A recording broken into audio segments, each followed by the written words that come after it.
আপনারা যারা মোটরসাইকেল চালান তারা কি জানেন বাংলাদেশে মোটরসাইকেলের সর্বোচ্চ গতিসীমা কত?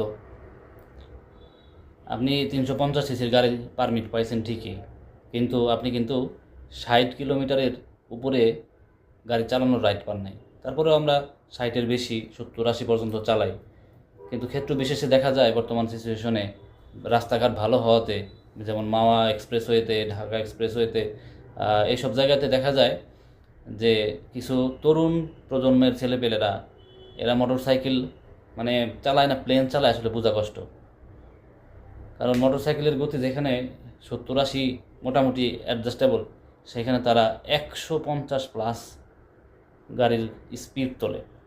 তো একটু চিন্তা করেন যে 150 স্পিডে যদি কোনো দুর্ঘটনা ঘটে আপনার কী অবস্থা হবে। আপনি আপনার চিন্তা করতেছেন, ভালো কথা, আপনার ফ্যামিলি চিন্তাটা একটু করেন। তো আপনারা তো ফ্যামিলি চিন্তা করেন না। আর গার্জেনদেরকেও বলবো যে কাকে আপনি আপনার বাইকটা কিনে দিচ্ছেন তাকে একটু অন্তত ধৈর্য ধরার, একটু সাবধানে গাড়ি চালানোর পরামর্শ দেন।